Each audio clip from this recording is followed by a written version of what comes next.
Hi, welcome back to Vidyanadi. എൻ്റെ ഒരു അടുത്ത വീഡിയോയിലേക്ക് എല്ലാവർക്കും സ്വാഗതം. എല്ലാവരും എൽ ഡി സിയുടെ, എൽ ജി എസിൻ്റെ, വി എഫ് എയുടെ ഞാനൊക്കെ എല്ലാവരും സിലബസ് എങ്ങനെ പഠിക്കണം, എന്താണ് ചെയ്യേണ്ടതെന്നൊക്കെ പറയുന്നുണ്ടല്ലേ. നമുക്ക് ഈ എൽ ഡി സിക്കും എൽ ജി എസിനും ഒക്കെ കയറണമെങ്കിൽ പ്രിലിംസിന് പാസ്സാണ്. വി എഫ് എക്ക് പിന്നെ പ്രിലിംസ് ഇല്ലെന്നാണ് നിലവിൽ പറഞ്ഞിരിക്കുന്നത്. മാറ്റമൊന്നും ഉള്ളതായിട്ട് ഇതുവരെ അറിയത്തില്ല. എന്നാലും എൽ ജി എസിനും എൽ ഡി സിക്കും നമ്മൾ എഴുതണമെങ്കിൽ പ്രിലിംസ് പാസ്സാവണം. അപ്പോൾ എല്ലാവരും പറയുന്ന ഒരു ഇതെന്തെന്ന് വെച്ചിട്ടുണ്ടെങ്കിൽ എൽ ജി എസിന് പഠിക്കുന്നവർ തന്നെ ആ മെത്തേഡ് തന്നെ പഠിച്ചാൽ മതിയെന്ന്. ഇപ്പോൾ എൽ ജി എസിന് ട്രൈ ചെയ്യുന്നില്ലാത്ത ആൾക്കാരാണെങ്കിൽ എൽ ഡി സി മുന്നിൽ കണ്ട് മാത്രമാണ് നമ്മൾ പഠിക്കുന്നതെങ്കിൽ നമ്മൾ എൽ ജി എസിൻ്റെ ഫുൾ സിലബസ് അങ്ങനെ തന്നെ കവർ ചെയ്യേണ്ട കാര്യമില്ല അല്ലേ. അപ്പം നമുക്ക് അതിൻ്റെ സിലബസ് എന്താണെന്നൊന്ന് ഡീറ്റെയിൽഡായിട്ട് നോക്കിയാലോ. അത്രയും ഇല്ല, ഇതിൻ്റെ അകത്ത് വളരെ കുറവാണ്. അപ്പോൾ എൽ ഡി സിക്ക് പ്രിപ്പയർ ചെയ്യുന്നതാണെങ്കിലും എൽ ജി എസിന് പ്രിപ്പയർ ചെയ്യുന്നവരാണെങ്കിലും ഈ പോർഷൻസ് ആദ്യം കവർ ചെയ്ത് ഇത് റിവൈസ് ചെയ്ത് വിടുക. അപ്പം നമുക്ക് പ്രിലിംസും കിട്ടും, ആ പോർഷൻസ് തറവുമാവും. അതിൻ്റെ കൂടെ പിന്നെ എൽ ഡി സിയുടെ എൽ ജി എസിൻ്റെ എൽ ഡി സിയുടെ ബാക്കി പോർഷനും വി എഫ് എയുടെ ബാക്കി പോർഷനും ഒക്കെ ആയിട്ട് നമ്മൾ കവർ ചെയ്ത് പോകുമ്പോൾ നമുക്ക് ഉറപ്പായിട്ടും ഒരു റാങ്ക് ലിസ്റ്റിൽ കയറാൻ പറ്റും. എൽ ഡി സിയുടെയും എൽ ജി എസിൻ്റെയും വി എഫ് എയുടെയും ഒക്കെ ഏതെങ്കിലും ഒരു നല്ല റാങ്ക് ലിസ്റ്റിൽ കയറാൻ ഉറപ്പായിട്ടും നമുക്ക് പറ്റും. അപ്പം നമുക്ക് സിലബസ് നോക്കിയാലോ. Syllabus preliminary syllabus four 10th level examination. അതിൽ ആദ്യത്തെ general knowledge, current affairs and renaissance Kerala 60 മാർക്കിന് ചോദിക്കുന്നത്. എന്തൊക്കെയാണ്? ജി കെയും കറണ്ട് അഫയേഴ്സും റിനൈസൻസ് കേരളയും 60 മാർക്കിന് ചോദിക്കും. അതിലൊന്ന് ശാസ്ത്ര സാങ്കേതിക മേഖല, കലാ സാംസ്കാരിക മേഖല, രാഷ്ട്രീയ സാമ്പത്തിക സാഹിത്യ മേഖല, കായിക മേഖല ഇവയുമായി ബന്ധപ്പെട്ട ഇന്ത്യയിലെയും പ്രത്യേകിച്ച് കേരളത്തിലെയും സമകാലീന സംഭവങ്ങൾ. അത് 10 മാർക്കിന്. അപ്പോൾ ഇതിൻ്റെ അകത്തൊക്കെ കറണ്ട് അഫയേഴ്സും പഠിക്കണം എന്നാണ് പറയുന്നത്. കറണ്ട് അഫയേഴ്സായിട്ട് സെപ്പറേറ്റ് ആയിട്ടല്ല, ഇങ്ങനെയുള്ള സംഭവങ്ങളിൽ കറണ്ട് അഫയേഴ്സാണ് പ്രിലിംസിന് അവർ മെയിനായിട്ട് ഇതിരിക്കുന്നത്. അപ്പോൾ അത് 10 മാർക്കിന്. 2 ഇന്ത്യയുടെ ഭൂമിശാസ്ത്രപരമായ സവിശേഷതകൾ, അതിർത്തികളും അതിരുകളും, ഊർജ മേഖലയിലേക്കും ഗതാഗത വാർഷിക വിനിമയ മേഖലയിലേക്കും പുരോഗതി, പ്രധാന വ്യവസായങ്ങൾ എന്നിവയെ സംബന്ധിച്ച പ്രാഥമിക അറിവ്. ഇത്രയാണ് 10 മാർക്കിന് ചോദിക്കുന്നത്. അതായത് ജോഗ്രഫി, നമ്മുടെ അതിർത്തി, ഇപ്പം വരുന്ന ഗതാഗത വാർത്താവിനിമയങ്ങൾ, അതിൻ്റെ പുരോഗതി, പ്രധാന വ്യവസായങ്ങൾ, അതിനും സംബന്ധിച്ച പുതിയതായിട്ടുള്ള നോട്ട്സും പിന്നെ പഴയ നമ്മുടെ സാധാരണ PSC നോട്ട്സും നമ്മൾ പഠിച്ചിരിക്കണം. അടുത്തത് 3 ഇന്ത്യയുടെ സ്വാതന്ത്ര്യവുമായി ബന്ധപ്പെട്ട രാഷ്ട്രീയവും സാമൂഹികവും സാംസ്കാരികവുമായി ബന്ധപ്പെട്ട മുന്നേറ്റങ്ങൾ, ദേശീയ പ്രസ്ഥാനങ്ങൾ, സ്വതന്ത്രാനന്തര ഇന്ത്യ നേരിട്ട പ്രധാന വെല്ലുവിളികൾ തുടങ്ങിയവ. ഇത്രയാണ് ചരിത്രത്തിൽ നിന്ന് 10 മാർക്കിന് ചോദിക്കുക. അപ്പോൾ ഇന്ത്യയുടെ സ്വാതന്ത്ര്യവുമായി ബന്ധപ്പെട്ട രാഷ്ട്രീയവും സാമൂഹികവും സാംസ്കാരികവും ബന്ധപ്പെട്ട മുന്നേറ്റങ്ങൾ, ദേശീയ പ്രസ്ഥാനങ്ങൾ, സ്വതന്ത്രാനന്തര ഇന്ത്യ നേരിട്ട പ്രധാന വെല്ലുവിളികൾ തുടങ്ങിയവ 10 മാർക്കിന്. ഇത് കുറേ SCERT ചാപ്റ്റേഴ്സിൽ നിന്ന് തന്നെയായിരിക്കും കൂടുതലും. അപ്പം പ്രസ്താവനയൊക്കെ ഈ മേഖലയായിരിക്കും. അതും ഒന്ന് നോക്കിയാൽ 10 മാർക്ക് നേടാൻ പറ്റും. അടുത്തത് 4 ഒരു പൗരൻ്റെ അവകാശങ്ങളും കടമകളും, ഇന്ത്യയുടെ ദേശീയ ചിഹ്നങ്ങൾ, ദേശീയ പതാക, ഗീതം, ഗാനം തുടങ്ങിയ അടിസ്ഥാന വിവരങ്ങളും മനുഷ്യാവകാശ കമ്മീഷൻ, വിവരാവകാശ കമ്മീഷനുകൾ എന്നിവയെ സംബന്ധിച്ചുള്ള അറിവുകളും 10 മാർക്കിന്. അടുത്തത് കേരളത്തിൻ്റെ അടിസ്ഥാന വിവരങ്ങൾ, നദികൾ, കായലുകൾ, വിവിധ വൈദ്യുത പദ്ധതികൾ, വന്യജീവി സങ്കേതങ്ങളും ദേശീയോദ്യാനങ്ങളും, മത്സ്യബന്ധനം, കായിക രംഗം തുടങ്ങിയവയെക്കുറിച്ചുള്ള അറിവ് 10 മാർക്കിന്.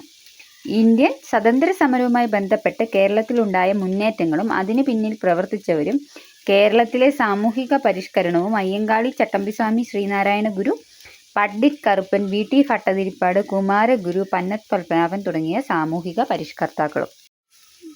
അപ്പോൾ കേരള റിനൈസൻസും കേരളത്തിലെ 5 തെങ്ങ് കലാപങ്ങളും, 5 തെങ്ങ് കലാപം, ആറ്റിങ്ങൽ കലാപം, കുണ്ടറ വിളംബരം, അങ്ങനെയുള്ള കുറേ ഇമ്പോർട്ടൻസ് ആയിട്ടുള്ള ഇതും ഈ ഇത്രയും പറഞ്ഞേക്കുന്ന സാമൂഹിക പരിഷ്കർത്താക്കൾ ശരിക്കും പഠിക്കുക. ബാക്കിയുള്ള സാമൂഹിക പരിഷ്കർത്താക്കളും പഠിച്ചു തീർക്കുക.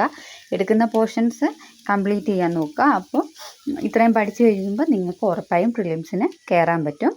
അപ്പോൾ ഇത്രയാണ് 60 മാർക്കിന് ചോദിക്കുന്നത്. GK, കറണ്ട് അഫയേഴ്സ്, ഒക്കെയുള്ള പോർഷൻ. അടുത്തത് ജനറൽ സയൻസ് അല്ലെങ്കിൽ ജനറൽ സയൻസ്. അതിൽ നാച്ചുറൽ സയൻസ് 10 മാർക്കിന് ചോദിക്കും.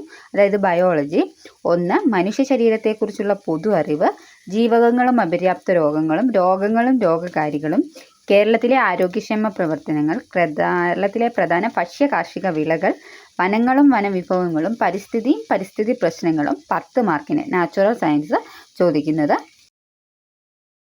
അടുത്തത് ഫിസിക്കൽ സയൻസിൽ നിന്ന് 10 മാർക്ക്. അതായത് കെമിസ്ട്രി, ഫിസിക്സ്. 1 ആറ്റവും ആറ്റത്തിൻ്റെ ഘടനയും അയിരുകളും ധാതുക്കളും. 3 മൂലകങ്ങളും അവയുടെ വർഗീകരണവും. 4 ഹൈഡ്രജനും ഓക്സിജനും. 5 രസതന്ത്രം ദൈനംദിന ജീവിതത്തിൽ. 6 ദ്രവ്യവും പിണ്ഡവും.